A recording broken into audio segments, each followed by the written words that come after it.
Good morning students. Students आज हम लोग वसंत का चैप्टर 2 का ला की चूड़ियों का क्वेश्चन नंबर 4 पढ़ेंगे। तो आइए देखते हैं क्वेश्चन नंबर 4 क्या है। मैं पहले प्रश्न पढ़ती हूँ। क्वेश्चन नंबर 4 है, बदलू के मन में ऐसी कौन सी व्यथा थी जो लेखक से छिपी न रह सकी। तो स्टूडेंट्स सबसे पहले क्वेश्चन को समझने की ज़रूरत होती है। आप आंसर तभी लिख पाएंगे जब क्वेश्चन को पूरी तरह से समझ सकेंगे। तो मैं क्वेश्चन को समझाती हूँ कि यहाँ पे कह रहा है कि बदलू के मन में, उसके हृदय में ऐसी कौन सी दुख थी, तकलीफ़ थी, पीड़ा थी कि जो छुपी न रह सकी किसी से। तो यहाँ उत्तर है कि बदलू के मन में सबसे बड़ी पीड़ा यह थी कि मशीनी युग के कारण क्या था, उसका काम बंद सा हो गया था और हर तरफ क्या है, जो ला की चूड़ियाँ थी वो उनके सामने, कांच की चूड़ियाँ हर जगह गाँव में औरतें पहनने लगी थी। तो चूड़ियाँ बनाने वाले जो कुशल कारीगर बदलू था, उसका काम छिन चुका था और वो अपने को उपेक्षित और असहाय महसूस कर रहा था, बिल्कुल लाचार सा महसूस कर रहा था। तो जिस कांच की चूड़ियों से उसे चिढ़ थी, आज हर ओर दिखाई दे रही थी। अब कारीगरी के बदले कम सुंदरता तथा चमक को महत्व दिया जा रहा था। यही व्यथा जो थी, यही दुख जो है लेखक से छिपी न रह सकी। अब देखिए क्वेश्चन नंबर 5 अब देखते हैं। क्वेश्चन नंबर 5 है कि मशीनी युग से बदलू के जीवन में क्या बदलाव आया।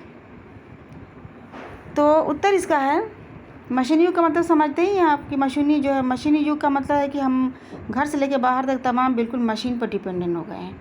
हर काम, छोटे हो या बड़े, हम हर काम मशीन से कर रहे हैं। तो क्वेश्चन यही है कि मशीनी युग से बदलू के जीवन में क्या बदलाव आया। तो इसका ये उत्तर देखते हैं कि मशीनी युग के कारण बदलू का काम छिन गया था और वह बिल्कुल बेरोज़गार हो गया था।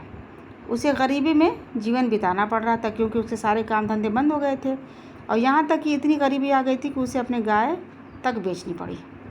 और उसे इसलिए वह जो है काफ़ी दुखी हो गया, बीमार रहने लगा, वह कमज़ोर सा दिखने लगा था और वो बिल्कुल बूढ़ा भी हो चुका था।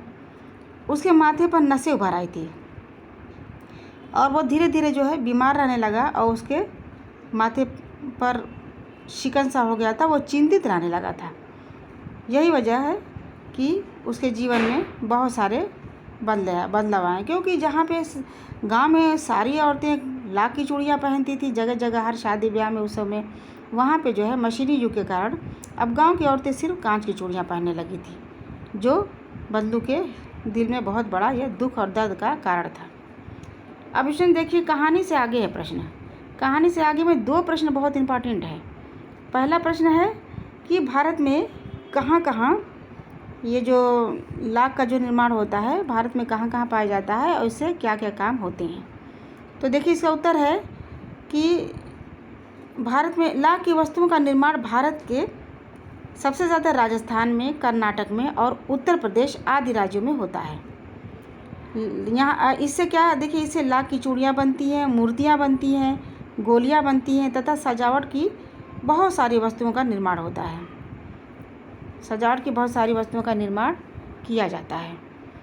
तो भारत में प्रश्न पूछा है कि कहाँ कहाँ पे लाख की वस्तुओं का निर्माण होता है। तो भारत में लाख की वस्तुओं का निर्माण राजस्थान में, कर्नाटक में और उत्तर प्रदेश में तथा उड़ीसा में आदि बहुत सारे ऐसी जगहों पर निर्माण होता है और इससे लाख की चूड़ियाँ बनती हैं, मूर्तियाँ बनती हैं, गोलियाँ बनती हैं तथा सजावट की बहुत सारी वस्तुएं बनती हैं और उनका निर्माण होता है। अब देखिए क्वेश्चन नेक्स्ट है कि इस कहानी से हमें क्या संदेश मिलता है। बहुत इंपॉर्टेंट क्वेश्चन है। तो इसका उत्तर है कि इस कहानी से हमें यह संदेश मिलता है कि मशीनी युग में भी हमें हाथ पर हाथ रख कर के नहीं बैठना चाहिए और कोशिश करना चाहिए कि हाथ से बनी वस्तुओं का भी निर्माण किया जाए। हमें हाथ से बनी वस्तुओं को भी अपनाना चाहिए।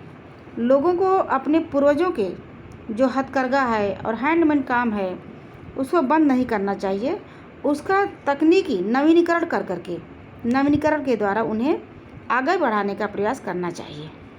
फिर से देख लीजिए, इस कहानी से हमें यह संदेश मिलता है कि मशीनी युग में हमें हाथ से बनी वस्तुओं का भी निर्माण करना चाहिए, उसे भी अपनाना चाहिए और लोगों को अपने पूर्वजों के बने हुए हथकरघा को बंद न करके उसको नवीनीकरण के द्वारा आगे बढ़ाने का प्रयास करना चाहिए।